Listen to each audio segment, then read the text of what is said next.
Nowadays, there is a level of discipline that makes people turn to you and think, what is this person doing?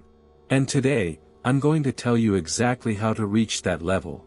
Have you ever seen people who are at a high level, who have hardly ever failed?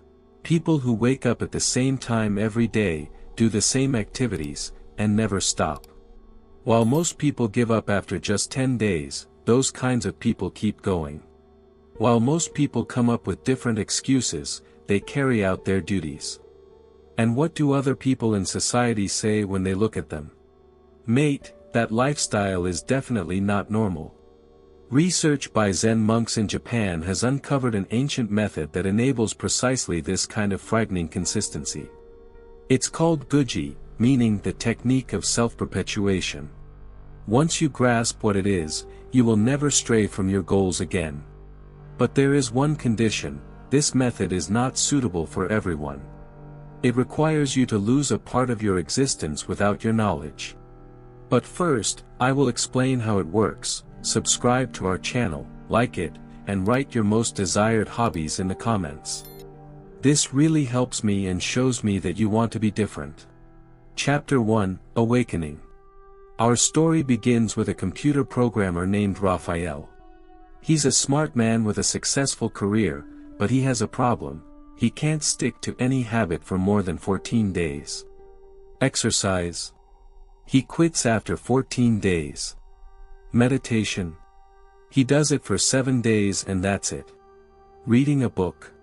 He reads 3 to 5 pages, then puts the book in his cupboard and forgets about it. The pattern is always the same: Monday full of motivation, Thursday mental bargaining, Saturday surrender, Sunday promises for the next week. Raphael tried every method he knew: habit tracking programs, rewards, accountability buddies. None of them worked. Because what he wanted was something he couldn't even imagine: the structure of his own mind. Until he learned why Zen monks were able to meditate for 900 years without missing a single day. And no, it's not about willpower. It's something much deeper and more frightening. Chapter 2, The Monk's Secret. There is a condition in Zen temples that is easy to see but changes everything: Gyoji. The word means uninterrupted, continuous practice. So, since 1300 AD, a bell has been ringing every day at 3:30 a.m. at a high temple. And the monks wake up at precisely that time. Not at 3:45, not at 3:55, but exactly at 3:30. And do you know what is never found in their living quarters? No monk ever says in bed, "I won't wake up today." That thought doesn't even exist in their minds. Why? Because the monks have established one thing in their minds: our minds divide every expectation into 2 categories, reversible and irreversible. The reversible ones turn into mental bargaining, while the irreversible ones simply happen. When a monk takes an oath in front of people, he is not actually making a promise. He is declaring himself a meditator. Everyone in the community witnesses this. Identity differentiates, bargaining ends. A neuroscientist at Harvard has been researching habits for 18 years and has discovered something evolutionary: when you make a habit public, our minds perceive failure as a fear of survival. Our ancestors couldn't survive when they lost their abilities at that time. Our minds still work the same way. Raphael did just that. He stopped saying private words and made announcements that everyone could hear: "I am a person who meditates for 30 minutes every day at 5 a.m. for 100 days. He signed it, shared it on social media platforms, and announced it to everyone. His girlfriend said, "You're exaggerating." His colleagues said, "Brother, you're trying too hard." But this didn't make him give up.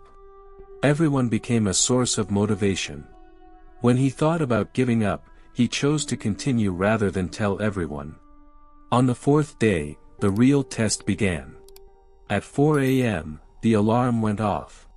His brain immediately fell back into its old habit: "You're tired, one day won't make a difference, it's not healthy." But do you know what was different? The idea of sharing his failure online after 2 days was unbearable. Rather than look his girlfriend in the face and tell her he had given up, he chose to continue. Explaining it to the community had become more painful than giving up. Chapter 3, The Internal Struggle. But the problem didn't end there. Raphael was still fighting his own body every day. When the body is tired, it wants to rest. Telling society ended the mental bargaining, but the battle with biology continued. Here lies the second secret of Zen monks: hours without bargaining. Every day, our minds expend thousands of units of energy on the question, when will I do this? Right now? After breakfast? At noon? At night? These decisions burn sugar in our minds, and it would be much better if this energy were used for convenience. Raphael chose 4. While the rest of the world slept, there were no messages, no emails, no distractions, no excuses. He aimed not to optimize, but to eliminate the variable of time. The first 7 days were hell. His body resisted every morning. After 15 days, something changed. He began waking up 3 minutes before the alarm. On the 15th day, when his feet touched the floor, his conscious mind was still asleep. No thoughts, no decisions, just movement. Do you know the beauty of unchanging hours? It leaves time motionless, eliminates decisions. Doing something at different times every day forces our minds to constantly make decisions. With a fixed method, our minds cannot resist. But Raphael found a new problem. He had decided what to do, but he varied what he did each day. Sometimes meditation, sometimes a book, sometimes sport. The mind still bargains. 30 minutes at 4 a.m. is reliable but difficult to implement. Dogen's insights about life come into play here. You will do the same thing every day until your brain completely surrenders. Chapter 4, The Only Way. Variety seems interesting, but it actually destroys continuity. Choosing which sport, which book, how many hours to exercise creates a point of negotiation in your mind. Raphael fixed everything: 20 minutes of exercise, 10 minutes of meditation, 10 minutes of reading. Same order, same timer, same routine for 100 days. His work colleagues called him a robot. His girlfriend called him annoying. That was precisely the point of being annoying. After 15 days, his brain started a war: we need to change. After 21 days, something broke, his resistance and patience strengthened. After 40 days, he got up before finishing half of his exercises, his consciousness not engaged. Someone involved with MIT says, if you repeat a movement with the same consistency for about 66 days, you activate the basal ganglia in your brain. Habits become automatic. You no longer decide, you just do. On the 35th day, Raphael fell ill. On the 40th day, he had a business trip. Old habits emerge here: illness, travel. People quit at this stage, but Raphael continues. Dogen says, leave no gaps, or old habits will return. Section 5, Practice without gaps. The all or nothing lie destroys continuity. The thought, if I can't do the full 30 minutes, forget it. Gaps cause old habits to return. Top athletes rest, but it is planned, strategic, not because they are weak. A day of rest leads to working harder tomorrow. When the day of travel arrived, Raphael did sit-ups in the airport lavatory, exercised on the plane, and read a book. Not everything was perfect, but the habits continued.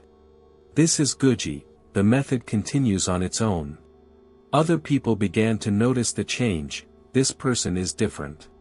Ordinary people get ordinary results. You are striving to become indispensable. Chapter 6, Preliminary Solutions. Unnoticeable obstacles. The child is ill, the bus broke down, the boss kept him late. Every obstacle creates a moment of decision. Zen monks have been doing this for centuries: earthquake, war, famine. Behavior is automatic. Raphael wrote down all possible obstacles and wanted to understand them in advance. If A happens, do B. No thinking, no bargaining, just apply the method. Day 70, his method is completely automatic. Sometimes he doesn't even remember exercising. His girlfriend's mother was at home, he did sit-ups in the bathroom at 6 a.m., and the method continued because the answers were written in advance. Day 90, he completed his personal habits, 4 months of uninterrupted practice. He was now a completely different person. Chapter 7, Transformation. When your discipline upsets other people, it means you are on the right path. Your existence shows that every event deemed impossible is actually just uncomfortable. You should not care what other people think. Consistency is not about doing something every day, but about becoming someone who cannot do otherwise. When you apply the Gyoji method, the public discourse, the fixed program, the perfect system, and the predetermined answers, you are not just forming a habit, you are forming an identity. You move beyond trying and simply become someone who exists. Other people in society will look at you and say, "How are they doing this?" The answer is simple, they don't. They just are. The real question is, are you ready for this difference in the face of difficulty? This is not just consistency, it is the death of your old self and the birth of your indispensable self.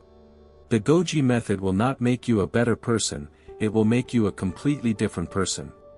Other people will look at you and say, "This is not normal." And at that moment, you will understand, this is where you have arrived. If what I've explained in this video has changed your perspective on discipline and consistency, subscribe to the channel, turn on notifications, and write your thoughts in the comments. What habit will you gain with the Gyoji method? Remember, the consistency that scares others is the only habit worth having. Thank you for watching this far, see you in the next video.